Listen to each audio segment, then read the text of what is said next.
विद्यार्थी मित्र आणि मैत्रिणींनो, एक 2-3 दिवसांपूर्वी UPSCचा निकाल जाहीर झाला, तुमच्या सगळ्यांना माहिती आहे. आणि महाराष्ट्रातनं पहिले आलेल्या आपल्या विद्यार्थिनी आणि ऑल इंडिया रँक 78 असलेल्या अबोली नरवणे यांना सगळ्यांना तुम्ही न्यूजपेपर्समधनं, मीडियामधनं त्यांचे इंटरव्ह्यूज ऐकलेत, वाचलं आहे.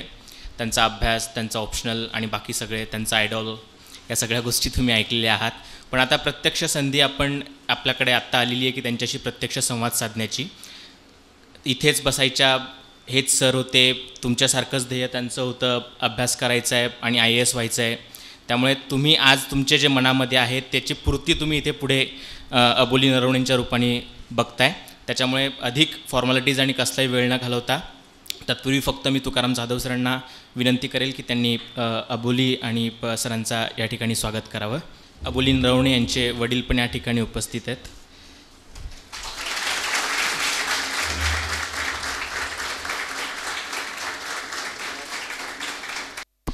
तेव्हा मी अबोली यांना विनंती करतो की त्यांनी संवाद साधावा आणि त्याच्यानंतर मग काही प्रश्नोत्तरं घेता येतील. नमस्कार सगळ्यांना. सर्वप्रथम मी तुकाराम जाधव सर आणि युनिक अकॅडमीचे आभार मानते की मला इथे येऊन बोलायची संधी दिली.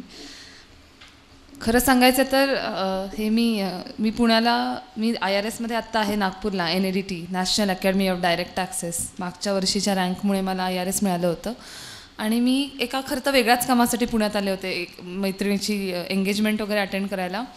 आणि अचानक रिझल्ट लागला आणि अचानक सगळं झालेलं आहे. लकीली मी पुण्यात होते आईबाबांबरोबर. त्यामुळे मी हा डायलॉग की थँक्यू मला इकडे यायची संधी मिळाली, हा एक 6व्या-7व्यांदा बोलते आहे. तर मला काही, जर तुम्ही आधी मला कोणी 2-3 कार्यक्रमात जर तुम्ही असाल तर तुम्हाला कदाचित वाटेल की मी तेच बोलते आहे, कारण I am not a very good public speaker. खरं तर IRS ऑफिसरबद्दल हे एक नेहमी सांगतात की आम्ही ज्या सर्व्हिसमध्ये आहोत म्हणजे तेव्हा आम्हाला कायम सांगतात की the biggest flaw of any IRS officer is they are very horrible public speakers. त्यांना लोकांपुढे जाऊन बोलायचं म्हटलं की काही बोलता येत नाही, कारण फक्त इन्कम टॅक्स हे 30% भरा 30% भरा एवढंच बोलायची सवय असते. त्यामुळे लोकांची बोलायची, त्यांच्या काय आपण जे म्हणतो त्यांच्या मनातल्या कॉर्ड्स टच करून बोलायची अशी काही सवय नसते. आणि माझ्या आयुष्यात पण मला जेव्हा लोकांपुढे काही करायची वेळ आली तेव्हा मी मोस्टली नृत्य किंवा डान्स केलेला आहे. बोलायची मला फार सवय नाही आहे. So I will only share my experiences आणि त्यातलं काही बोरिंग आणि रिपिटेटिव्ह वाटू शकतं. सो म्हणजे काल मी असा विचार करत होते की जो ओम शांती ओम मूव्ही आहे ना, त्याच्यामध्ये शाहरुख खान तो त्या दीपिका पदुकोणच्या पोस्टरसमोर उभं राहून बडबड करत असतो आणि मग मध्येच तो विचारत असतो, तुम बोर तर नाही हो रही ना. तसं मी जेव्हा काल बोलत होते तेव्हा मला मनात मधून माझं विचारावं असं वाटत होतं, बोर तर नाही हो रही ना. कारण मलाच म्हणजे मी काय, I was only talking about my journey आणि ते लोकांना कितपत रिलेट होईल मला कल्पना नाही. बट बोर होत असेल तर थोडंसं मला टॉलरेट करा. सो सरांनी सांगितलं आहे की माझ्या एकूण प्रवासाबद्दल तुमच्याशी सगळ्यांशी बोलायचं आहे. तर प्रवास कुठून सुरू झाला तर ऑफकोर्स शाळेतच मी ठरवलं होतं की मला UPSC करायचं आहे आणि ते सिव्हिल सर्व्हिसमध्ये जायचं आहे. ह्याची कारणं बरीच होती. सर्वात पहिलं म्हणजे माझ्या आईनी खूप चाइल्ड लेबर आणि एज्युकेशनवरती तिने खूप काम केलं आहे. त्यामुळे मला तिच्यामुळे सतत सामाजिक ज्या समस्या आहेत त्याच्याशी टच असायचा. सो तिच्यामुळे मला IAS ऑफिसर म्हणजे काय असतं ह्याची साधारण अंदाज होता. त्यामुळे मी साधारण अनेक करिअर ऑप्शनमधला एक हा असू शकतो आपल्यासाठी, हे मी शाळेत ठरवलं होतं. मग जसजसे एक 10वी 11वी 9वी 10वीत गेल्यावरती जेव्हा जगात एक देशप्रेम नावाची काहीतरी गोष्ट असते, अशी जेव्हा मला कळलं की मी इंडियात जन्मले आहे, याचा अर्थ मला काही राईट्स आहेत, त्याच्याबद्दल मला काही ड्युटीज पण आहेत. ह्या ज्या मोठ्या मोठ्या कॉन्सेप्ट्स साधारण 9वी 10वीत जेव्हा मला कळायला लागल्या तेव्हा मी विचार केला की if I have some duty towards my nation आणि जर मला ती फुलफिल करायची असेल तर मग मी कुठली ड्युटी तर मला आहे, तर फुलफिल करायचे माझ्याकडे मार्ग आहेत, कुठला चूज करायचा ते आपण ठरवूयात. सो मी त्यावेळेस विचार केला होता की आपण कथक डान्सर व्हायची माझी इच्छा होती. सो आपण ते पर्स्यू करूयात असं मी तेव्हा ठरवलं. कारण ती भारताची संस्कृती आहे, तिला समजा मी जतन इफ आय सपोर्ट किंवा if I continue in that field तर ते पण भारताच्या माझी ड्युटी फुलफिल केल्यासारखंच आहे असं मला तेव्हा वाटलं. So I decided to go for dance. पण अर्थात मला असं काय वाटतं की आत्ता मी थोडीशी बदलली असेल, पण डान्ससाठी जो एक असा मुळातच भयंकर सेन्सिटिव्ह आणि प्रेमळ आणि असा एक्सप्रेसिव्ह आणि असा छान गुडी गुडी स्वभाव लागतो, तो माझा नव्हता. आणि तुम्हाला माझ्या एकूण IAS म्हणजे UPSCत पण मला माझ्या स्वभावाचा फायदा झाला की कोणी उत्तरं लिहायला सांगितली की मी हे उत्तर आहे ना 4 पॉईंट संपलं असं संपवून टाकते. मला असं एलॅबोरेट असं इकडे तिकडे गप्पा मारत उत्तर लिहिता येत नाही. कारण समजा मी कोणाला कुठली गोष्ट मला एक्सप्लेन करायला सांगितली तर तो माणूस 5 वाक्यापेक्षा जास्ती वाक्यात ती एक्सप्लेन करायला लागला की मलाही बोर होतं की बास आता मला कळलं आहे. त्याच्यामुळे मला वाटलं की डान्ससाठी जो मुळात प्रेमळ आणि असा ओलावा वगैरे असा स्वभाव लागतो तो की आपल्यात नाही आहे. आपण जरा ड्राय टाईप आहोत. सो नको एवढी मोठी रिस्क घ्यायला असं मला 11वी-12वीत वाटलं. सो देन आय डिसायडेड की आता एक जर ड्युटी पूर्ण करायची तर एक ऑप्शन कट आहे, मग दुसरा काय असू शकतो. तर तेव्हा मला दुसरा ऑप्शन माझ्याकडे हाच होता. शाळेपासून ते माझ्या डोक्यात होतंच आणि डान्स ही गोष्ट डोक्यातून निघून गेल्यामुळे मला वाटलं की आता आपण this is the only thing which I have to do, I want to do. आणि मी मोस्टली 12वी एंडला मी निश्चित केलं की आता मला हे नक्की करायचं आहे. आणि आता तुम्हाला वाटत असेल की मी 12वीत नक्की केलं म्हणजे मी FY पासून अभ्यास सुरू केला वगैरे, असं काही नाही आहे. मी फर्ग्युसनमध्ये होते. कोणी फर्ग्युसनमध्ये आहे का इथे? फर्ग्युसनमध्ये आहेत ना? त्यांना माहिती असेल की फर्ग्युसन तुम्हाला अभ्यास न करायच्या सर्व अपॉर्च्युनिटीज प्रोव्हाइड करते. हाऊ नॉट टू स्टडी हे तुम्हाला म्हणजे पुरेपूर अपॉर्च्युनिटीज की कॉलेजमध्ये गेल्यावर क्लासरूम सोडून दुसरीकडे काहीतरी चालू असणे, म्हणजे अभ्यास लेक्चर्स तर चालूच असतात पण त्याच्याहून जास्त इंटरेस्टिंग दुसरीकडे काहीतरी किमयात किंवा कुठे काहीतरी चालू असतं कायम. सो मी कायम तिथे वळायचे. फॉर एक्झाम्पल फिरोदिया करंडक असेल, पुरुषोत्तम करंडक असेल किंवा कुठलं डिबेटिंग कॉम्पिटिशन असेल, कुठली डान्स कोरिओग्राफीचं वर्कशॉप असेल, ह्याच गोष्टी मी केल्या आहेत फक्त कॉलेजमध्ये. आणि जो वेळ आणि मजा अशी असायची की मी लेक्चरच्या वेळेस हे सगळं करायचे आणि 2 लेक्चरच्या मधला वेळ असतो तेव्हा वैशालीत जायचे. सो असंही नाही की मी फार FY पासून खूप अभ्यास केलेला आहे. पण हे मात्र आहे की मी ठरवलं होतं की मला UPSC करायचं आहे, ते माझ्या बॅक ऑफ द माइंड कायम होतं. सो मी जे उपक्रम केले ते मी अशा दृष्टीने केले की ह्यांचा माझ्या UPSCच्या प्रवासात काहीतरी हातभार लागला पाहिजे. म्हणजे समजा मी एक परफॉर्मन्स केला तर त्याच्यातून मी अशा 2-3 गोष्टी शिकले पाहिजे ज्यांनी मी एक IAS ऑफिसर सारखी कुठेतरी ती पर्सनॅलिटी माझ्यात डेव्हलप होईल. किंवा मी कुठली डिबेटिंग कॉम्पिटिशन असेल तर त्याच्यात असे सामाजिक विषय चूज करायचे ज्यांनी की माझा एकूण थिंकिंग किंवा ॲनालिसिस किंवा इंटरडिसिप्लिनरी थिंकिंग अशा प्रकारचे जे मोठे मोठे शब्द आहेत ते काहीतरी माझ्यात तसं थिंकिंग डेव्हलप होईल. अशा दृष्टीने मी त्या उपक्रमात भाग घेताना पण ते मी बॅक ऑफ द माइंड कायम ठेवलं होतं. एवढंच त्या 12वीत ठरवण्याचा एवढाच फायदा झाला. त्यामुळे मला असं वाटत नाही की आपल्याला कॉलेज लेवलपासून सुरुवात करावी लागते अभ्यासाची. तुम्ही अभ्यासाची सुरुवात नाही केली तरी ती जाणीव असणं गरजेचं असतं. म्हणजे तुम्ही ॲटलिस्ट न्यूजपेपर रोज वाचले पाहिजेत. ते मी करायचे. म्हणजे मी इंडियन एक्सप्रेस आणि हिंदू हे न्यूजपेपर मी कॉलेजमध्ये असताना 2 वाचायचे. आणि असंच परीक्षेच्या आधी कधी इकॉनॉमिक टाइम्स वाचायचे कारण माझं BA आणि MA इकॉनॉमिक्समध्ये आहे. सो मी ते पण वाचायचे. अर्थात मला एडिटोरियल्स कळायची वगैरे असा कुठलाही भाग नाही आहे. म्हणजे मला आजवर मला प्रताप भानू मेहता काय म्हणतात कळत नाही, तेव्हा तर कळायचा काही संबंधच नव्हता. पण तरी पण मी वाचायचे. मात्र मी काही का होईना की ते काही हिब्रू आहे कळत नाही तरी वाचूयात बाबा असं म्हणून मी डोळ्याखालनं घालायचे. त्याच्यात अजून एक मोठा मुद्दा म्हणजे मी मराठी मीडियमची होते. त्यामुळे तर मला इंग्लिश पेपरमधलं ते एवढे मोठे लँग्वेज कळणं त्यावेळेस शक्यच नव्हतं. 10वीपर्यंतचं शिक्षण मराठीत झालं होतं आणि 11वीपासून ग्रॅज्युएशन वगैरे सगळं इंग्लिशमध्ये. आणि त्याच्यात डायरेक्ट इंडियन एक्सप्रेससारखे न्यूजपेपर म्हणजे मला डबल चॅलेंज असायचे. एका साईडला डिक्शनरी घेऊन बसायचं, एका साईडला इंटरनेट घेऊन बसायचं आणि 2-3 शब्द एकदा इंटरनेटपर्यंत बघायचं, एकदा डिक्शनरी. असं करत मी कशी बशी ती editorial संपायचे.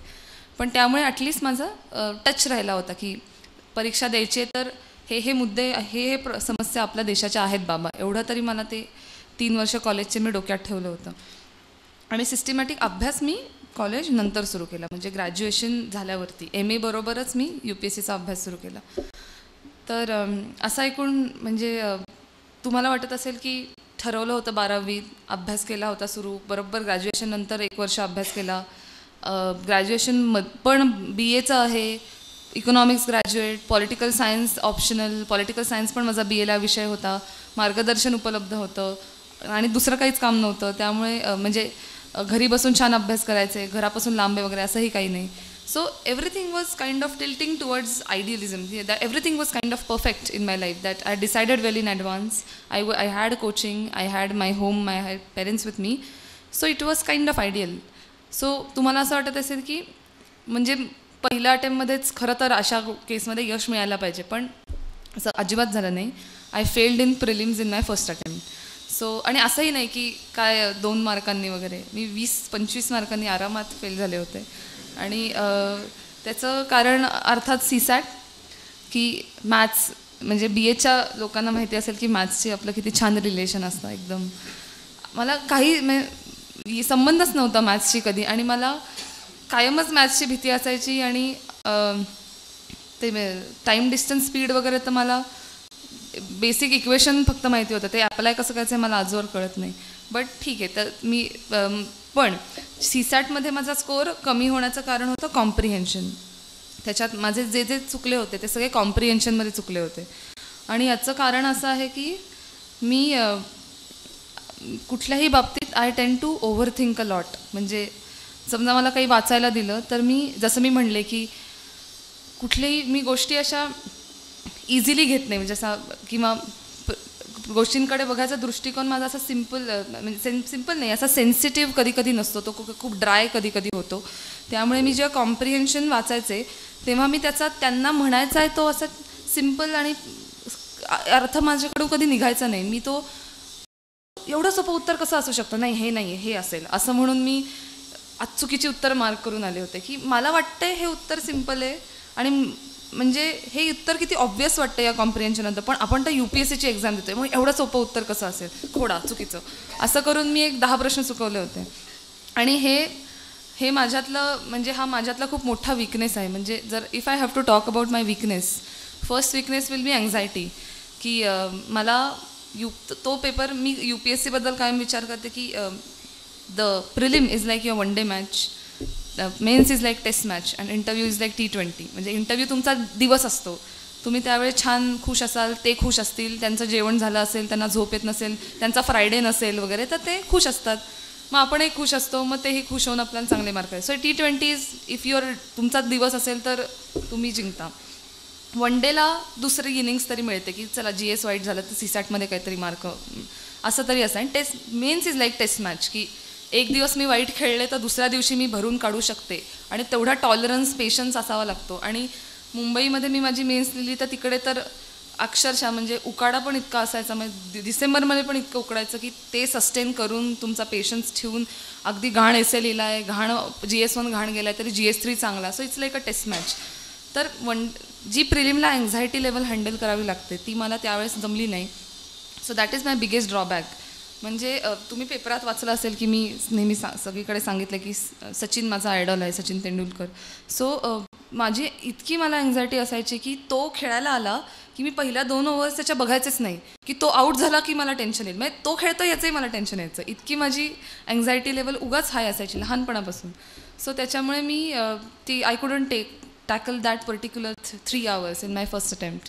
So I would say की failing in prelims in my first attempt that was the best moment of my preparation. त्याच्यातून मी जेवढं शिकले तेवढं मी कुठूनच नाही शिकले.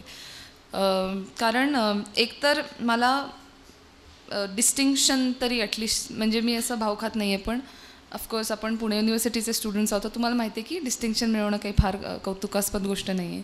सो मला ते मिळायचं आहे 80-85% मिळायचं आहे. त्याच्यामुळे मला फेल असं कधी बघायची सवय नव्हती, आणि ते पण असं सबस्टॅन्शियल मार्कांनी फेल. तर त्यामुळे मला बराच शॉक बसला होता.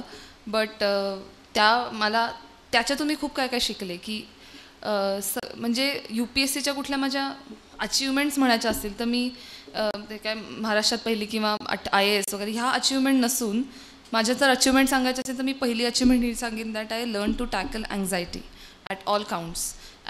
when you write the examination, when you face the interview panel, when you sometimes you question yourself that is my decision correct, मला जमत नाही आहे, मला बोर होतं आहे. सो अशा वेळेस पण अँझायटी येते की आता मी काय 23 वर्षाची आहे आणि अजून मला हे कळत नाही, माझी बरोबर डिसिजन घेतला आहे का, की आता मी काय करू, माझ्या सगळ्या मित्रमैत्रिणींचं करिअर सेटल आहे, त्यांची लग्न होत आहेत, बापरे आता मी अशी पण अँझायटी आहे ना So the best, the most, if I have to quote one achievement, that will be I learned to tackle anxiety. अशी मला UPSCची माझी अचिव्हमेंट वाटते. आणि so in my second attempt मी असं ठरवलं की आता हे आपल्याला सगळ्यात पहिलं की मी स्वतः सांगितलं की हे बाबोली काय you are not a prelim material. तू कितीही प्रयत्न केला असते काय 300+ काय तुझ्याच्यानी व्हायचं नाही. सो बी रिअलिस्टिक 250पर्यंत मार्क मिळव आणि बास संपलं, तेवढाच अभ्यास करायचा. सो मी प्रिलिमचा अभ्यास सेकंड अटेम्प्टमध्ये साधारण जरा लेट सुरू केला, कारण मेन्सवर मी जास्ती भर दिला. पॉलिटिकल सायन्स एक ऑप्शनल त्यावेळेस गेला होता. 2 ऑप्शनलची मी मेन्स लिहिलीच नाही कारण मी प्रिलिम फेल झाले. आणि मग मी पॉलिटिकल सायन्सचा अभ्यास केला डिसेंबर-जानेवारीपर्यंत, आणि मी फेब्रुवारीमध्ये पुढच्या 2013च्या प्रिलिमचा अभ्यास सुरू केला. सो त्या अभ्यासात मी हे ठरवलं की ॲटलिस्ट CSATच्या मॅथ्सचे प्रश्न आपण नाही चुकवायचे. आणि कॉम्प्रिहेन्शनबद्दल पण मी स्वतःला सांगितलं की उगाच छोट्याशा मेंदूला त्रास देऊ नको, जे सिम्पल उत्तर वाटतं आहे ते मार्क करून परत यायचं. सो मी कॉम्प्रिहेन्शनवर मी प्रचंड मेहनत घेतली होती. म्हणजे मी स्वतःचे कॉम्प्रिहेन्सिव्ह पॅसेजेस तयार करायचे एडिटोरियल्समधून, त्याच्यातून क्वेश्चन्स काय येऊ शकतील असे तयार करायचे. माझ्या मित्रमैत्रिणींना सांगायचे की ह्या पॅसेजवरती तू क्वेश्चन्स काढ, ह्या पॅसेजवरती मी क्वेश्चन्स काढते, आपण एकमेकांची टेस्ट घेऊ. कारण ती कॉम्प्रिहेन्शन ही मला माहिती होतं की ती त्याचं वेटेज खूप जास्ती असतं आणि त्याच्यात फालतू चुका होण्याची खूप शक्यता असते, कारण ते कन्फ्युजिंग असतात ऑप्शन्स. सो मी त्याच्यावरती खूप मेहनत घेतली होती. आणि रोज मी 2 तास टाईम डिस्टन्स स्पीड सॉल्व करायचे. ते आपलं पिवळं पुस्तक आहे अगरवाल, त्याच्यातून ते रोज 2 तास मी करायचे की जेवणानंतर, जेव्हा की साधारण झोप ह्या गोष्टीचा मला फारसा त्रास होत नाही, झोप येत नाही मला जनरली. त्यामुळे मी जेवणानंतर रोज ज्यावेळेस ॲक्च्युअल CSATचा पेपर आपण लिहितो त्यावेळेस मी CSATची सम सॉल्व करणे आणि कॉम्प्रिहेन्शन असं माझा अप्रोच असायचा. म्हणजे साधारण 2 ते 5 किंवा 2 ते 4.5 असं मी रोज CSATची प्रॅक्टिस करायचे. आणि हे मी रुटीन 5 महिने तसंच अजिबात हे डिस्टर्ब होऊ दिलं नाही. तरी पण आता ह्यानंतर पण देवाच्या कृपेने प्रिलिम पास झाले. पण तुम्हाला असं वाटत असेल की एवढी अपयशातून शिकली आणि अशी चवताळून उठून एवढा अभ्यास केला तर काय मस्त मार्क मिळाले असेल, तर नाही. 242ला कट ऑफ होता, मला 243 मार्क होते प्रिलिम्समध्ये 2013, जेव्हा मला 163 रँक आला. मग मी सांगितलं ना, मी प्रिलिम मटेरियलच नाही. आत्ताही मी ठरवलं, म्हणजे आत्ताही मी ह्याच्या पुढचे रोज प्रिलिम 24 ऑगस्टपर्यंत 12 तास अभ्यास केला तरी पूर्ण पॉसिबिलिटी आहे की मी प्रिलिम फेल होईन, ते पण 50 मार्कांनी. कारण I am not a prelim material. आणि but I manage to clear it twice. I am very happy about that. In fact जेव्हा रिझल्ट लागला तेव्हा मी आईला पहिली गोष्ट सांगितली की आई आता प्रिलिम नाही द्यावी लागणार. मला खूप आनंद झाला होता, कारण मला प्रिलिमचं खूप टेन्शन यायचं. So I cleared by 1 mark. आणि जेव्हा प्रिलिमचा रिझल्ट लागला तेव्हा मी माझ्या एका मित्राने सांगितलं तुझं झालं आहे, कारण मी त्याला सांगितलं होतं तू माझा नंबर बघ, मी काही रिझल्ट चेक करणार नाही. सो मग त्यांनी बघितलं, त्यांनी मला सांगितलं. तर मी त्याला 10 वेळा विचारलं खरंच खरंच खरंच. मग मी स्वतः बघितल्यावर मला झाली प्रिलिम झाली, असा मला आनंद झाला. कारण मेन्स या गोष्टीचा मला बऱ्यापैकी कॉन्फिडन्स असायचा. ह्याचं कारण अगेन मी आर्ट्स बॅकग्राऊंडची होते. सो लिखाण आणि एकूणच ॲनालिसिस जो पटकन प्रश्न वाचल्यावर सुचला पाहिजे ह्याची मला आर्ट्समुळे सवय होती. सो मला मेन्सचा एक 5 पैसे जास्ती कॉन्फिडन्स असायचा. सो ते मी तर मेन्स मला त्या मानाने त्या ह्यानी स्वस्त काय इझी जायचं. सो मी प्रिलिम नंतर पास झाल्यानंतर I immediately started studying for mains. Like I took a 5 days break, went to Konkan with my friends, timepass केला जरासा. कोकणवरून 5 दिवसांनी परत आले, कारण तो बरोबर कोकणाचा सीझन असतो प्रिलिम नंतर. नुकताच पाऊस सुरू झालेला असतो. मग मी मस्त कोकणात जाऊन मासे बिसे खाऊन मस्त परत आले आणि started studying for mains the second day. आणि त्यावेळेस माझ्या आयुष्यात असं झालं होतं की माझा मामा, जो माझं खूप मोठं मोटिवेशन होता, ज्याला जाऊन आजच्या दिवशी 2 वर्ष झाली, माझा सख्खा मामा, तो मी जेव्हा परत आले कोकणवरून तेव्हा मला असं कळलं की ही इज व्हेरी सिरियस. आणि तो त्यावेळेस हॉस्पिटलमध्ये होता आणि त्याच वेळेस आन्सर कीज वगैरे बाहेर आल्या होत्या आणि मला माझा स्कोअर कळला की साधारण 240पर्यंत जातो आहे आणि मागच्या वर्षीचा कट ऑफ होता 207. सो मला वाटलं की ठीक आहे, आपण प्रिलिम बऱ्याच मार्कांनी व्यवस्थित पास होतो आहे. 1 मार्कांनी झाले ती वेगळी गोष्ट आहे. पण मग मी त्याला जाऊन सांगितलं, तो अगदी सिरियस होता. मी सांगितलं की असं असं होतं आहे, मी बहुतेक पास होते आहे. तर त्यांनी मला सांगितलं की गुड, आता मागे वळून बघू नकोस. आणि तो त्याच्यानंतर काही दिवस मग परत तो बरा झाला होता. He was showing science of recovery. But 7 July 2013 he passed away of प्रोलॉंग्ड illness.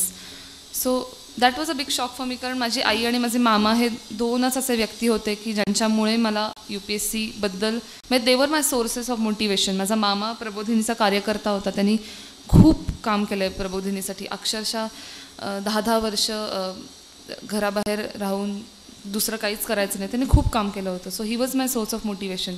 So he passed on 7 July. And मी मग आईला सांगितलं की आता काय मी प्रिलिम पास झाले तर मी मेन्स देणार नाही. आता मला काही इन्स्टंट मोटिवेशनच नाही. I will not write mains at all. So मला मामीनी समजवलं की मामाला असं तुझा हा डिसिजन त्यालाच आवडला नसता आणि तू असं नको डिसिजन घेऊस. तो गेला म्हणून काय झालं, त्याच्या शिकवणी, हे जे जनरली मामी आपल्याला अशा वेळेस सांगू शकते. She try to motivate me in her own way. सरांना पण त्यावेळेस सांगितलं. सर मला म्हणले की जर तू आत्ता अटेम्प्ट घेतलास आणि तू सक्सेसफुल झाले तर that will be the best tribute for your मामा, असं त्यावेळेस मला सरांनी सांगितलं होतं. सो मग मी त्यानंतर 1 महिन्यानी प्रिलिमचा रिझल्ट लागला, प्रिलिम पास झाले. सो मी ठरवलं की आपण आता देऊयात आपण पूर्ण. म्हणजे मी अभ्यास सुरू केलाच होता.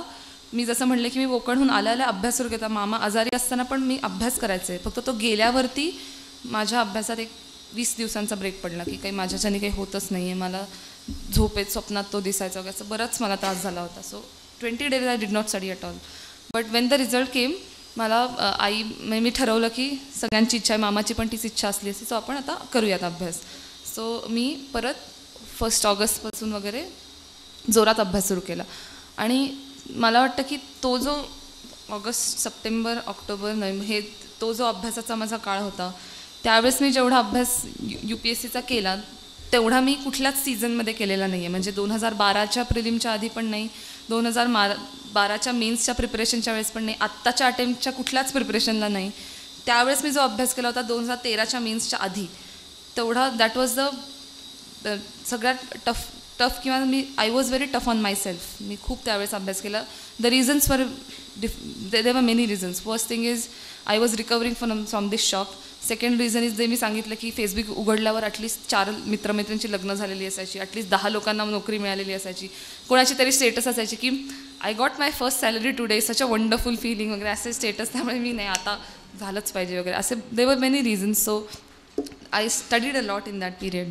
आणि मेन्सचं प्रिपरेशन मी सांगेन की प्रत्येकाचं वेगवेगळं असलं पाहिजे. बट तुम्ही ते मेन्सच्या प्रिपरेशनचा हे फंडाचा हा आहे की तुमचं you device your on strategy and B very honest and be very religious with it, be very sincere with it. तुम्ही तुमची स्ट्रॅटेजी तुम्ही डिवाइस करता आणि तुम्ही त्याच्याशी खूप हे राहिलं पाहिजे, तुम्ही त्याच्याशी एकदम कमिटेड राहिलं पाहिजे. म्हणजे मी 4 स्लॉट्समध्ये साधारण अभ्यास करायचे की मी रोज सकाळी उठायचे.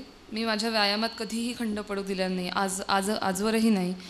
इनफॅक्ट फिजिकल फिटनेस माझी हॉबी आहे UPSCच्या फॉर्ममध्ये. सो मला व्यायाम करणं मस्त होतं. मी जाड होऊन इंटरव्ह्यूला गेले असते तर चाललं नसतं. सो आय नेवर मी एक्सरसाइजमध्ये कधी खंड नाही पडू दिला. मी काही झालं तरी 6-6:30ला उठायचे आणि 1 तास व्यायाम करून 7:30 ते 8:30 मी आईबाबांबरोबर वेळ काढायचे, चहा प्यायचो आणि आम्ही अशा सर्व गप्पा मारायचो ज्या UPSCशी रिलेटेड नसतील, random to make my mind relaxed, असं एकदम रँडम गप्पा. आणि मग त्याच्यानंतर 8:30ला मी अभ्यासाला बसल्यावरती मी एक लंचपर्यंत GSचा अभ्यास करायचे. आणि मी त्याच्यासाठी आठवडे दिले होते. म्हणजे 1 आठवडा GS1, 1 आठवडा GS2, 1 आठवडा GS3, 1 आठवडा GS4, परत GS1, GS2, GS3, GS4. तर हे मी 1 महिना करून बघितलं. मग मला कळलं की GS4ला 1 आठवड्याची गरज नाही आहे. सो मग what I use to do is GS1, 2, 3 असे मी आठवडे करायचे. 1 आठवडा GS1, 1 आठवडा GS3 सकाळच्या स्लॉटमध्ये. आणि मग जेवणानंतर मी पेपर वाचायचे, 2 पेपर, इंडियन एक्सप्रेस आणि हिंदू. इंडियन एक्सप्रेस पूर्ण, हिंदूची फक्त एडिटोरियल्स आणि ते शुक्रवार सायन्स अँड टेक्नॉलॉजीचं पान आणि शेवटचं पान जर काही असेल तर बस तेवढंच. आणि उगाच समजा वाटलं कधीतरी इकॉनॉमिक टाइम्स घेऊन वाचायचं किंवा ऑनलाईन वाचायचं. सो जेवणानंतर मी 1.5 तास पेपर वाचायचे. 1 मिनटं पण मी 1.5 तासापेक्षा जास्ती पेपराला दिलेलं नाही आहे, ओन्ली 1.5 hours. आणि त्याची मी खूप प्रॅक्टिस केली होती की पेपर 1-1.5 तासात संपवलाच पाहिजे. ह्याचं म्हणजे ह्याची प्रॅक्टिस अशाने म्हणजे तुम्ही रोज पेपर वाचला की तुम्हाला कळतं की 10च न्यूज अशा असतात ज्या रिलेव्हंट असतात. आणि UPSCचा असंच आहे की तुम्ही नॉलेज गेनिंग ह्या कल्पनेच्या प्रेमात पडून चालत नाही की काय मस्त शिकायला मिळतं आहे आणि मला केवढं नॉलेज वाढलं आहे वगैरे. म्हणजे UPSCतून आपल्याला असं होतं की नॉलेज ॲडिशन आपली होतेच, but that is not the aim. म्हणजे काही लोक असं म्हणतात की न्यूजपेपर वाचायला 3-3.5 तास लागतात. ह्याचं कारण असं आहे की तुम्ही रमता त्या गोष्टीमध्ये की किती छान आर्टिकल लिहिलं आहे आणि किती मस्त न्यूज आहे. मग हे एक कुठली तरी एक मिसाईल सोडल्याची न्यूज आली की आपण गुगल करून सगळ्या मिसाईल्स वाचून घेतो, ही कुठली मिसाईल आहे, ती कुठली मिसाईल आहे. GSLVची एक न्यूज आली की मग आपण PSLV पण वाचून घेतो. हे natural on our part because we are curious. So that takes a lot of our time. So मी ठरवलं होतं की जे मला रिलेव्हंट आहे तेवढंच मी वाचणार, बाकीचं वाचणार नाही. कारण माझं एम हे नॉलेज गेनिंग आत्ता नसून माझं एम आहे परीक्षेसाठी मटेरियल गोळा करून ते पेपरात जाऊन लिहिणे. सो काही न्यूज मी कितीही इंटरेस्टिंग पॉलिटिकल वाचल्या की ह्यानी त्याच्यावर तसं कमेंट केली वगैरे, तर I use to skip those news. कितीही इंटरेस्टिंग ओनली सचिनबद्दल काही न्यूज आल्या तर मी त्या वाचायचे, but all other news I use to skip. आणि एडिटोरियल मी म्हणले की मला कळायचेच नाहीत मोस्टली एडिटोरियल, सो त्याच्यावर माझा फार वेळ जायचा नाही की नाही कळत सोडून द्या. पण जी रिलेव्हंट एडिटोरियल्स असतात इकॉनॉमिक्स, सोशल, एन्व्हायरमेंटल आणि पॉलिटिकल म्हणजे पॉलिसी लेवलची, ती मी मात्र छान वाचायचे. सो हे सगळं माझं 1.5 तासात कंप्लीट व्हायचं आणि it was only because of practice. पहिला महिना मला 2.5 तास लागले, मग त्याच्यानंतर 15 दिवस 2 तासापासून 1.5 तासापर्यंत आम्ही पोचले. सो जेवणानंतर 1.5 तास वगैरे मी न्यूजपेपर वाचायचे आणि त्याच्यानंतर 1 ते 1.5 तास मी रोज एथिक्सचा अभ्यास करायचा, म्हणजे पेपर 4. कारण मला वाटलं की rather than giving an entire week for ethics आपण रोज त्याला 1-1.5 तास देऊ.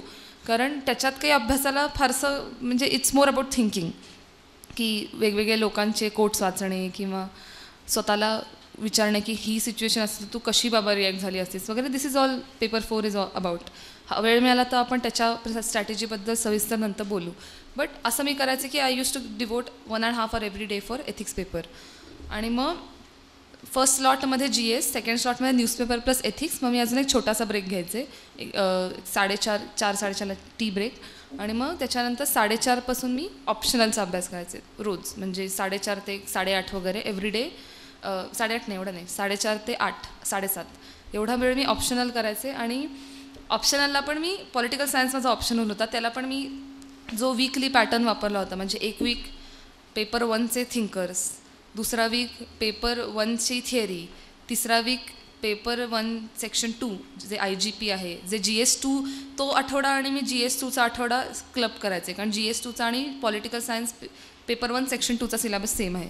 सो ते आठवडे मी क्लब करायचे की ज्यावेळेस मी त्याचा अभ्यास केला त्याच वेळेस मी ऑप्शनलच्या ह्या भागाचा अभ्यास करायचे. आणि एक आठवडा इंटरनॅशनल रिलेशन ची थिअरी, ते इंटरनॅशनल रिलेशनचं करंट सगळं माझ्या GS2च्या आठवड्यामध्ये कवर व्हायचं. सो पॉलिटिकल सायन्स चूज करण्याचं कारण हे एक होतं की त्याच्यामध्ये खूप ओव्हरलॅप्स आहेत GS2 बरोबर. सो असं मी रोज मग 3 तास अभ्यास करायचे. सरांना पण माहिती असेल, मी त्यांना पॉलिटिकल सायन्सचा पेपर तपासणे किंवा त्यांच्याशी पेपर डिस्कस करायला कायम संध्याकाळी यायचे, कारण तो वेळ मी फक्त पॉलिटिकल सायन्सला दिलेला असायचा. सो 7:30पर्यंत पॉलिटिकल सायन्स करून 1 तास परत ब्रेक घ्यायचे. आणि मग रात्री मी अशी गोष्ट करायचे जी मला वाटते की माझी दिवसात पूर्ण झालेली नाही आहे, की कदाचित मी सकाळी GSचं हे संपायचं ठरवलं होतं पण ते अजून संपलं नाही आहे, तर ते आत्ता वाचूयात. किंवा मी आज एथिक्स केलंच नाही का, मला बोर झालं तर आत्ता थोडा वेळ करूयात. किंवा मला ऑप्शनलचं काही हे अजून एक पार्ट मला अजून क्रिस्प करा असं वाटतं तो रात्री करूयात. आणि जर मला वाटलं की आज आपलं सगळं झालेलं आहे तर मी रात्री टाईमपास करायचे, मूवी बघायचे, फिरायला जायचे. So my study was never quantitative. माझा अभ्यास असा असायचा की ह्या दिवसात मी हे करायचं ठरवलं आहे, ते ज्या क्षणी पूर्ण होईल त्या क्षणी फुल संपलं टाईमपास. आणि ते नाही पूर्ण झालं तर मी ते साधारण पूर्ण झाल्याशिवाय झोपायचं नाही असं माझं असायचं. सो जनरली मी जसंच म्हणले की रायटिंग ही माझी स्ट्रेंथ आहे. Second one of my strength is planning and implementation of planning. की जनरली मी जे प्लॅनिंग बनवते ते बरंचसं आयडियालिस्ट नसून प्रॅक्टिकल असतं, की एका दिवसात अख्खं स्पेक्ट्रम संपवीन वगैरे असं साधारण प्लॅनिंग मी नाही करायचं. की मॉडर्न इंडियाला ॲटलीस्ट 2 दिवस देऊयात किंवा फिजिकल जॉग्रफीला ॲटलीस्ट 3 दिवस देऊयात, सायन्स अँड टेक्नॉलॉजीचं आपल्याला काहीही कळत नाही, अजिबात काही कळत नाही तर 5 दिवस देऊयात, असं माझं प्लॅनिंग रिअलिस्टिक असायचं. त्याच्यामुळे माझा कधी असं झालं नाही की कुठला तरी लॅग राहिला आहे, कालचा सिलेबस आज करावा लागतो, असं मी कधी होऊ द्यायचं नाही.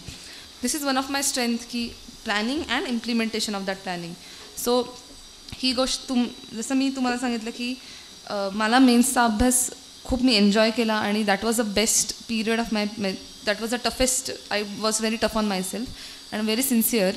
The reason is I identified my strong points in that period. म्हणजे तो ऑगस्ट 2013च्या प्रिलिमच्या मेन्सच्या आधीचा जो काळ होता, I identified my strengths and I worked on it. So तुम्ही जेव्हा मेन्स लिहाल तुमची पहिली, त्याच्या आधीची जी 4 महिने असतात ही खूप क्रुशल असतात. पहिली मेन्स, तेव्हा तुम्हाला कळतं की तुम्ही कुठला अभ्यास तुम्हाला बोर होतो आहे, कुठला अभ्यास इझी होतो आहे, कुठली स्ट्रॅटेजी तुम्हाला इझी जाते आहे आणि ती तुम्हाला आयुष्यभर पुरणार नसते जर तुम्ही परत मेन्स लिहिली तरीसुद्धा आणि इन जनरल आयुष्यासाठी सुद्धा. सो त्या काळात तुम्ही तुमच्या स्ट्रेंथ्स ओळखून त्याच्यावर काम करणं खूप गरजेचं असतं. आणि ऑफकोर्स विकनेसेस तर आपल्या जन्मापासून माहिती असतात की मी जसं म्हणलं की one of my weaknesses was knowledge. की मी लहानपणापासून अशी व्होरॅशियस रीडर आणि अशी फार पुस्तकं वाचली आहेत वगैरे असं काहीही नव्हतं. म्हणजे मी जो UPSCचे माझे जे पेपर मी लिहिलेत ते सगळे मी 2 वर्षाच्या प्रिपरेशनच्या नॉलेजवरती लिहिले होते. अवांतर वाचन माझं 0 आहे, काहीही नाही. सो जे मी पुस्तकं वाचली आहेत UPSC खेरीज ती हॅरी पॉटर वगैरे अशी आहेत. हॅरी पॉटर किंवा जे सचिनची ऑटोबायोग्राफी असेल तर ती, किंवा जी आपण महाराष्ट्रात कायम वाचतो श्रीमान योगी, ह्या व्यतिरिक्त मी काही फारसं वाचलेलं नाही आहे. So I knew my weakness and in those 4 months I worked on my strength and at the same time I accepted my weaknesses आणि I neutralized them. की आपल्याला नॉलेज काही आपण 5 महिन्यामध्ये उच्च असं खूप नॉलेज आपण नाही करू शकणार आहोत. Let's accept it. सो मग काय करायचं, तर जी स्टँडर्ड पुस्तकं आहेत, ज्या स्टँडर्ड नोट्स आहेत, त्याच्यातलं आपल्याला काही विचारलं तरी आपल्याला आलं पाहिजे, एवढं नॉलेज पुरेसं आहे. सो म्हणजे आपली जी नॉर्मल पुस्तकं आहे, Spectrum, Laxmikanth, GC Leong, science and technology, काय अजून एन्व्हायरमेंटच्या GK टुडेच्या नोट्स असतील, ही जी आपली पुस्तकं आहेत जी आपण सगळे कायम वाचतो. सो आय मेड शुअर की ह्या पुस्तकांमधलं काहीही विचारलं तर ते मला येईल एवढं नॉलेज मी काही केलं गेन करणार.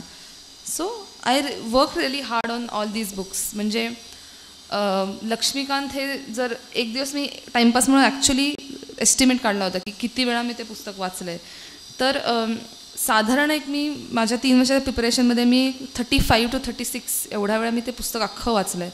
बिकॉज मला माहिती होतं की ती आपली स्ट्रेंथच नाही आहे. की मला परीक्षेची तयारी करेपर्यंत माहिती नव्हतं की पार्लमेंटरी डेमोक्रेसी आणि प्रेसिडेन्शियल डेमोक्रेसी इतकं बेसिक.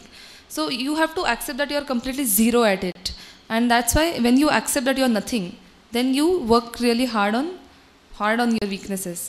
सो ते मी ॲक्सेप्ट केलं होतं, त्यामुळे I could easily read every book at least 35 to 40 Times.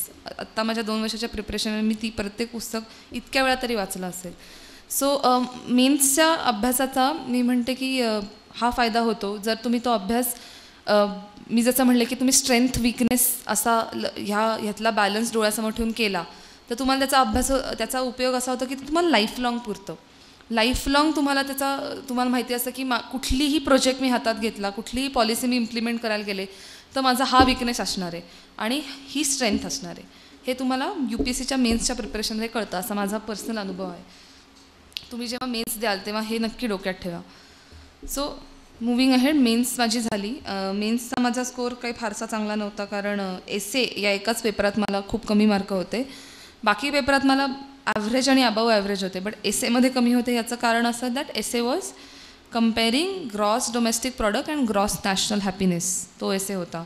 And I was from economics background, so मी तो खूप टेक्निकल लिहिला होता, म्हणजे भयंकर जार्गन्स वापरून. तर त्या माणसाला वाटलं असेल की ही काय भाव खाती आहे, काय नॉलेज देते. सो त्याला वाटलं असेल की एवढं, किंवा तो इकॉनॉमिक्सचा नसेल तर त्याला कळलंही नसेल कदाचित मी काय लिहिलं आहे. So I scored pathetically in essay. That's why my main score was not up to mark. But moving towards interview, I would like to tell you that तुमच्या अख्ख्या UPSC प्रिपरेशनमध्ये इंटरव्ह्यूची 30 मिनटं ही सगळ्यात जास्त मेमोरेबल असतात. तसा एक्सपिरियन्सच परत मिळत नाही. ॲटलिस्ट इंटरव्ह्यूपर्यंत जाण्यासाठी तरी मेन्सचा खूप चांगला अभ्यास करा. म्हणजे it's a wonderful experience. So मी जेव्हा इंटरव्ह्यू द्यायला गेले तेव्हा again I knew my weakness. काय नॉलेज, काही विचारलं भयंकर हे ते तर आपण सांगायचं की सॉरी माहिती नाही. सो एकदम पोलाइटली. आणि मी जे मॉक इंटरव्ह्यूज दिले होते तिथे माझ्याबरोबरच्या लोकांच्या कंपॅरिझनमध्ये मी तिप्पट वेळा आय डोंट नो म्हणले असेल, माहितीच नाही काय, सॉरी माहिती नाही. सो मी इंटरव्ह्यूच्या बाहेर त्या चेअरवरती जाऊन बसवतात, म्हणजे तुमच्या पुढचा माणूस गेला की तुम्ही बाहेर त्या चेअरवरती बसायचा, तो बाहेर यायची वाट बघायची. सो मी तेव्हा विचार करत होते की आय डोंट नो ही तुझी स्ट्रेंथ, आय डोंट नो हा तुझा विकनेस आहे, accept. What are your strength? Strength is your planning. त्याचा इथे आत्ता काही उपयोग होणार नाही, कारण इथे आता इट्स अ T20 मॅच. दुसरी स्ट्रेंथ काय? रायटिंग. त्याचा काय उपयोग आहे? काही नाही. इथे काय लिहायचं आहे? संपला. What are my other strengths? I was thinking about it when I realise that I think my strength is honesty. की मी इतकंच स्वतःला ॲक्सेप्ट केलं आहे की तुला हे येतच नाही आहे, that means I am fairly honest with myself, right. So I said की okay, that's your strength, what else? Second strength was Sachin Tendulkar मला खूप आवडायची गोष्ट, कारण असं आहे that there is an element in him is called humility, or he's very down to earth, something which attracts me a lot. So मला माहिती आहे की मला असे पर्सनॅलिटीज खूप आवडतात जे खूप प्रचंड डाऊन टू अर्थ असतात. सो मला माहिती होतं की this is there in me, म्हणजे even I might not be humble, I might not be very humble, but I at least know the importance of humility for sure. हे मला त्यावेळेस मी विचार केला की I know what humility is, I know how important it is, and I know that I like it a lot. So why I will give, म्हणजे तेव्हा मी interview द्यायला गेले तेव्हा I was 23 years old. So मी अजून ह्या विचारापर्यंत पोचले नव्हते की how humble I am.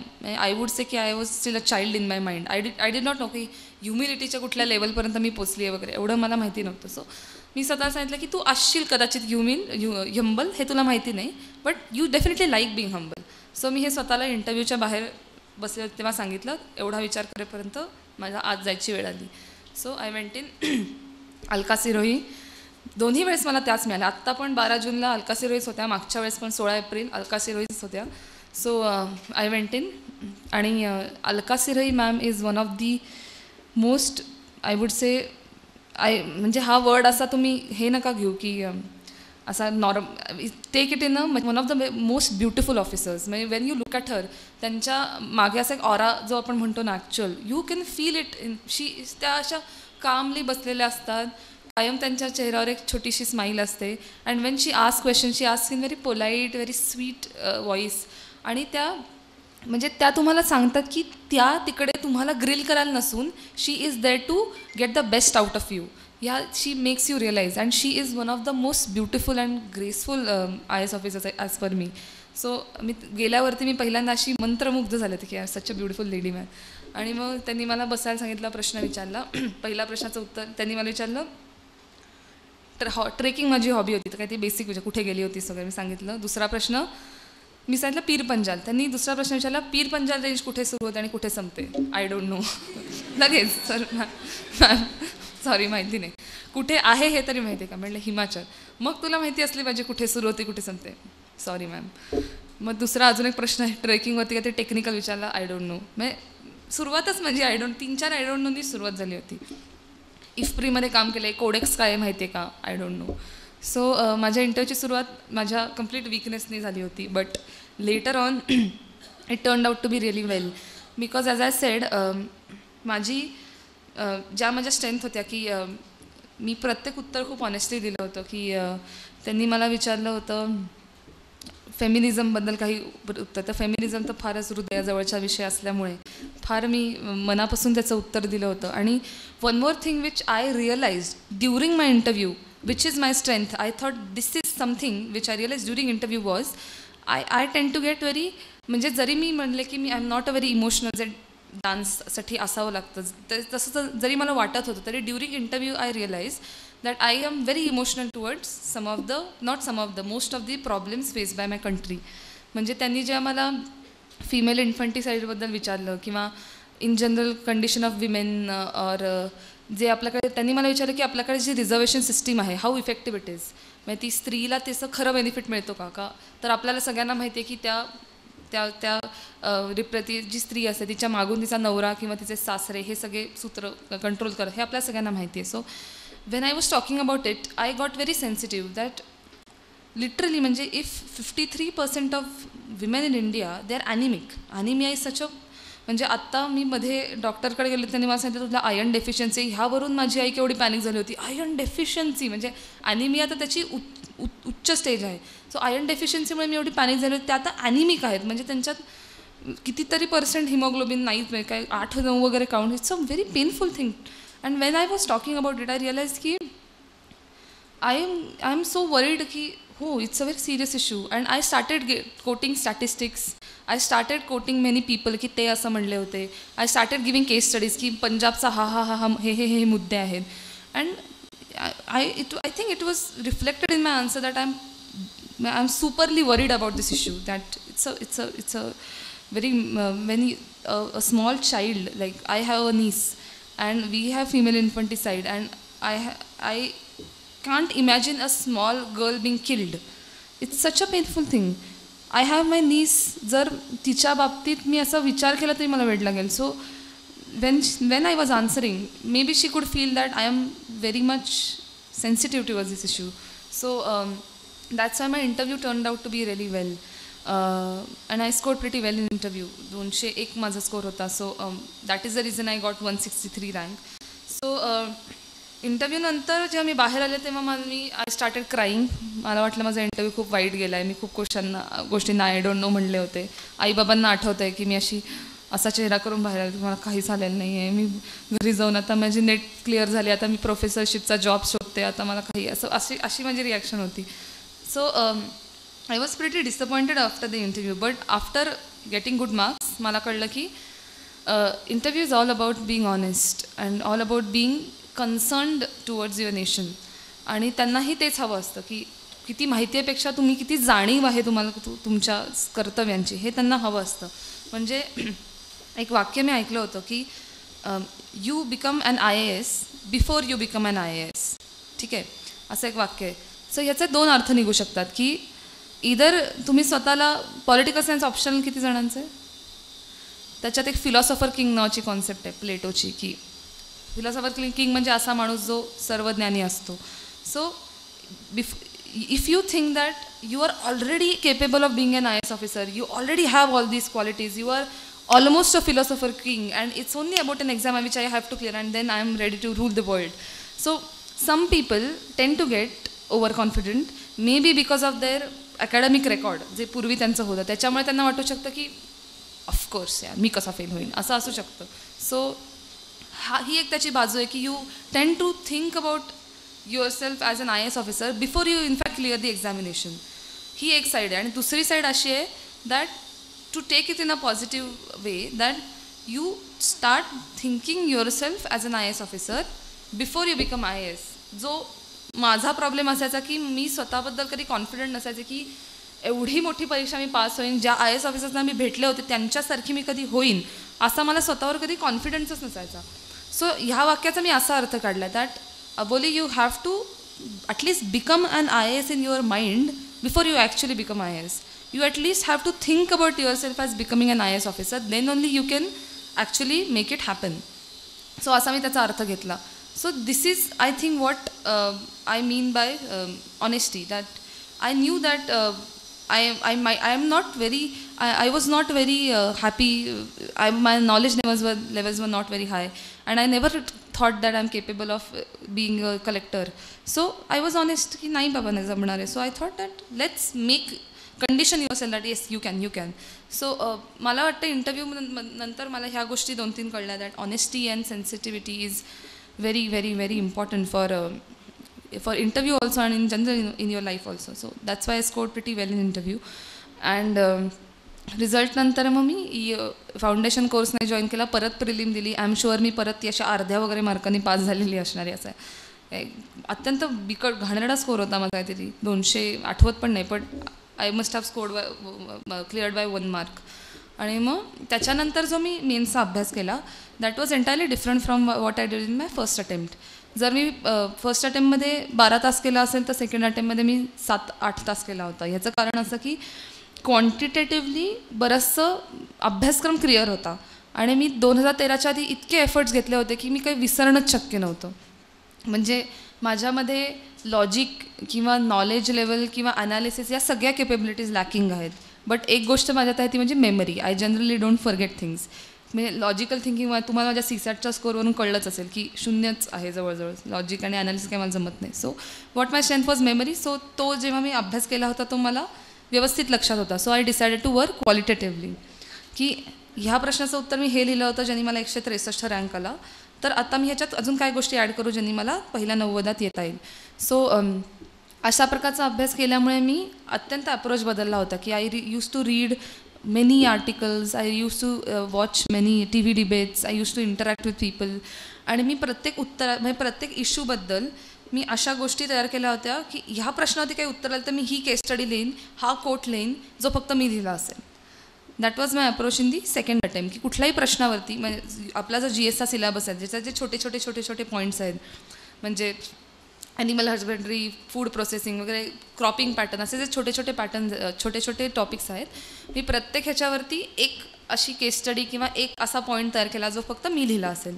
It can be a statistics, it can be a table, it can be a quote, it can be a case study, it can be a case study from other nation, it can be a nicely done analysis from a book which only I would have read. अशा गोष्टी मी collect केल्या, compile केल्या आणि मी त्या खूप वेळा वाचायचे की ह्याच्यावरती. आणि टू बी व्हेरी ऑनेस्ट, UPSCचे उत्तर लिहिताना you can afford to be dishonest म्हणजे असं नाही म्हणते की तुम्ही चुकीची उत्तर लिहा, म्हणजे फेका 32 टाका असं मी नाही म्हणत आहे. यू हॅव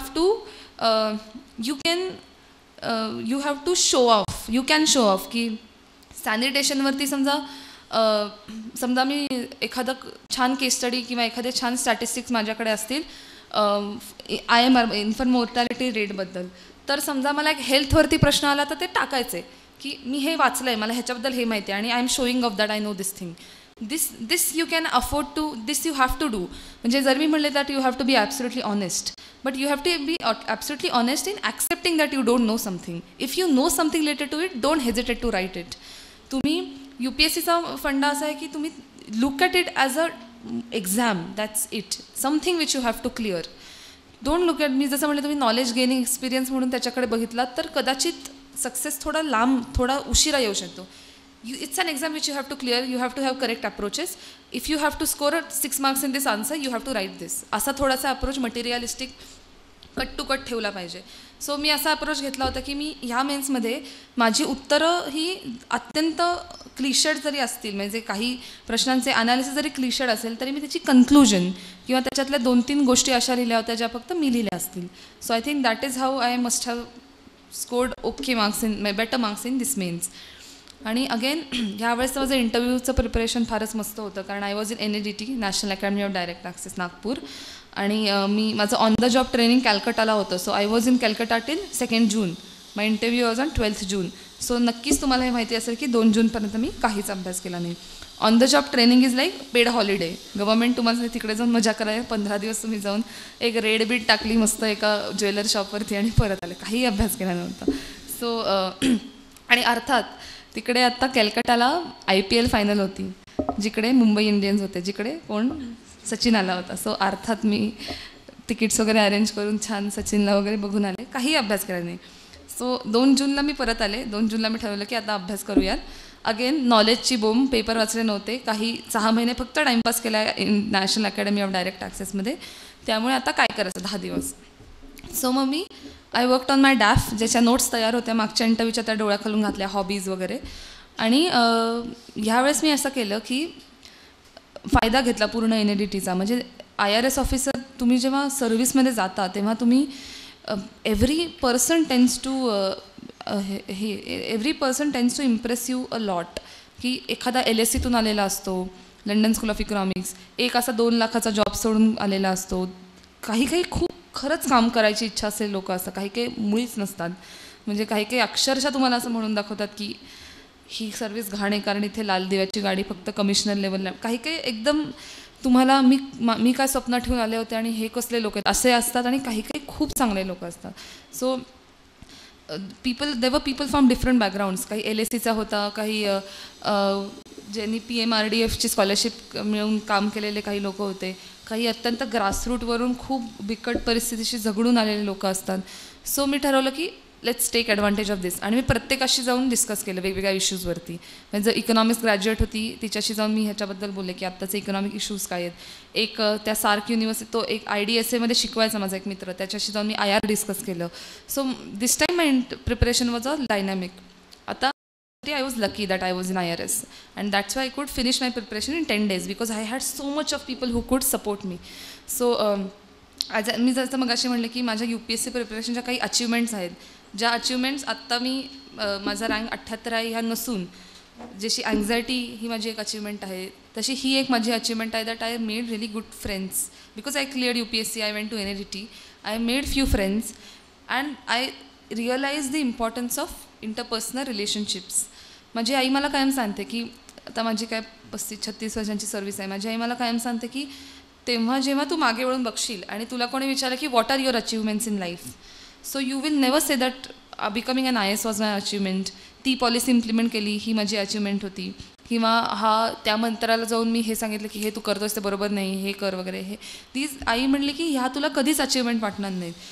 तुला त्याच फक्त द पीपल तू जे लोकं जोडलीस, तुझ्या रिलेशनशिप्स मेंटेन केल्यास, तुझ्यामुळे ज्या लोकांना फायदा झाला किंवा तुला जर 4 लोक येऊन म्हणाले की मॅडम थँक्यू तुमच्यामुळे आमच्या आयुष्यात हा बदल झाला, किंवा ज्या तुझ्या मित्रमैत्रिणींना तू मदत केलीस आणि जेव्हा गरज पडली त्या त्यांनी तुला येऊन मदत केली, हे जे फिलिंग आहे, ह्या ज्या अचिव्हमेंट्स आहेत त्या तुला सर्वात जास्ती वाटतील असं माझी आई मला कायम सांगते. हे मला NITला गेल्यावर कळलं आणि माझी इच्छा आहे की हे तुम्हाला सगळ्यांना आत्ता कळावं की studying and all is always there, but तुम्ही जे आत्ता प्रिपरेशन दरम्यान मित्रमैत्रिणी जोडाल किंवा सर्व्हिसेसमध्ये गेल्यावर जोडाल ते म्हणजे तुम्ही एकटा माणूस तुम्ही कधी सर्व्हिसमध्ये काय किंवा पास होण्यासाठी पण यू कॅनॉट वर्क अलोन. मी पण ग्रुप डिस्कशन करायचे माझ्या 2 मित्रांबरोबर आणि मी पास झाल्यावरती पूर्ण क्रेडिट त्यांना दिलं होतं कारण ते नॉलेजचा भंडार होते. मला नॉलेज काही नव्हतं. मला त्यांनी जे सांगितलं ते तसं मी पेपरात लिहून आले होते. So entire credit goes to them. एक विशेष पावणस्कर म्हणून आहेत आणि पियुष ओझरडे, ते दोघं त्यांनी मला खूप मदत केली. And in NIT also credit goes to the friends, माझे जे मित्रमैत्रिणी आहेत ते, आणि माझे त्या व्यतिरिक्त पण जे पुण्यात मित्रमैत्रिणी होते जे मला ज्यांचा UPSCचा यूशी पण संबंध नाही, जे मला अभ्यासातून ये ग आता किती अभ्यास करते, चल रुपाली जाऊन कॉफी पिऊन या, तर चल मूवी बघून या, असं ते मला सतत चिल आउट करायचे की किती अभ्यास बोर आहेस तू एकदम. So these relationships which you maintain ना दे रिमेन लाईफ लाँग.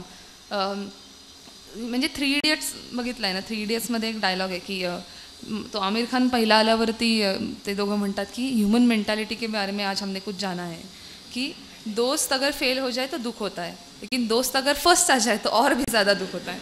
असा एक डायलॉग आहे जो की एकदम UPSC प्रिपरेशनच्या दरम्यान तुम्ही खोडून काढता की तुम्ही इतका एकत्र अभ्यास करता की तुमचा मित्रमैत्रीण पास झाल्यावर पण तुम्हाला खूप आनंद होतो की त्यांनी माझ्याबरोबर अभ्यास केला आणि I am very proud of him. तसं आता NITमध्ये आम्ही 17 लोक IAS झालो आहे and we are so happy for each other. म्हणजे आम्हाला एकमेकांचाच आनंद होतो की अरे तू झालास भाऊ, किती छान, तुला कायम व्हायचं होतं. किंवा आमचे जे इतर मित्रमैत्रिणी आम्हाला मदत केली होती त्यांचं नाही झालं, आमचं झालं, बट दे आर इलेटेड. म्हणजे ते मला आता खूप शिव्या घालतात की काय घरी काय करतेस, ये लवकर पार्टी करू. So these are the moments which you have to cherish. UPSC and all is always there. UPSC is not the end of the world. It's just a career option which you have chosen for a very good aim. Of course, your motivation is not लाल दिवा आजकाल मिळतही नाही, माहिती आहे तुम्हाला. So that should not be your motivation. Motivation should be something great which can be developing yourself as a person. जसं मी सांगते, I developed on these counts: anxiety, planning, interpersonal relationships. I developed on these counts. आणि when I look back at my journey, मला ह्या माझ्या achievement जास्ती वाटतात. आणि तुम्हाला पण मी हेच सांगू इच्छिते की तुम्ही ह्या गोष्टी अजिबात विसरू नका. म्हणजे UPSC दरम्यान तुम्ही किती आयसोलेटेड झालात तुमच्या मित्रमैत्रिणी आणि फॅमिलीपासून, तरी they are the people who are going to be there with you. So त्यांच्याशी एखादा फोन किंवा त्यांना गरज पडेल तेव्हा मदत करायची, या साध्या साध्या गोष्टी अजिबात नका विसरू. आणि त्याच तुम्हाला they will always remain with you till the end. So keep that in mind and that's it. All the best to all of you and thank you for your time.